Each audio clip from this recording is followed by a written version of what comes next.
ৰাতিপুৱা ৰ'দটো চাওকচোন ইমান বেছি ভাল লাগে আৰু মোৰ খিৰিকীখনৰ ওচৰেদি ইমান ধুনীয়া ৰ'দ পৰি থাকে ন পাকঘৰত খুব ভাল লাগে প্ৰথমে উঠি ৰাতি ধুই থোৱা বাচনবোৰ ধুলোঁ আৰু ইয়াত দাইল পাতি দিলোঁ দাইলত টেঙামৰা দি দিলোঁ আৰু ইয়াৰ ৰঙা চাহ সকলোকে দি দিলোঁ তাৰপিছত সদায় চিন্তা কি বনাম পাচলি ভাবি পিনে পালোঁ যে ঘৰৰে জাতিলাও এডোখৰ আছিলে তাকে ৰান্ধিলোঁ আৰু পটাপট ৰঙা চাহ একাপ খাই ল'লোঁ আৰু তাৰপিছত অকল আমি খালেইতো নহ'ব আমাৰ এই মহাৰাজ কেইজনো ৰৈ থাকে ন খাবলৈ কাৰণে পোৱালি আছেগৈ 7টা মাকে দিছিলে 9টা তাৰে বেচেৰা 2টা যেনিবা মৰি থাকিলে জন্ম হোৱাৰ 2 দিন পিছতে এতিয়া বৰ্তমান 7টা আছেগৈ তাৰে পিছে এটা বৰ দুৰ্বল নিচিনা সিও কিমান দিন থাকে নাজানো বাৰু থকা দিনকেইটা ভালকৈ খাই বৈ থাকক আৰু এয়া মই ৰাতিপুৱা অকণমান আগফালে এনেকৈ ওলাইছে ইমান ভাল লাগিছে কিন্তু সময় একেবাৰে কম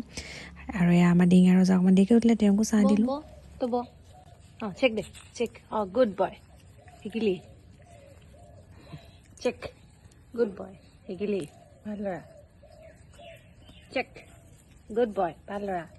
চেক দে চেক এইপিনে উই উই ফালি যাব না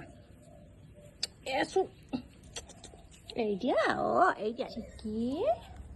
চিকি ৰ'দ লেছা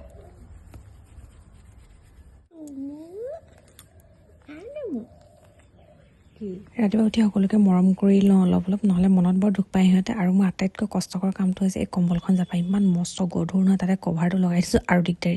বেহুচে হৈ গৈছিলোঁ একেবাৰে তাৰপিছত এয়া কাপোৰ পিন্ধিবলৈ লৈছোঁ আৰু দেখিছোঁ কাপোৰ ইস্ত্ৰি কৰা নাই পটাপট ইউনিফৰ্ম ইস্ত্ৰি কৰিলোঁ আৰু ইয়াক খাবলৈ ব্ৰেকফাষ্ট ৰেডি কৰি সকলোকে দিলোঁ নিজেও খালোঁ আৰু এয়া ধুনীয়াকৈ ইউনিফৰ্ম পিন্ধি বিদ্যালয়লৈ বুলি ওলালোঁ আজিলৈ আহিছোঁ বাই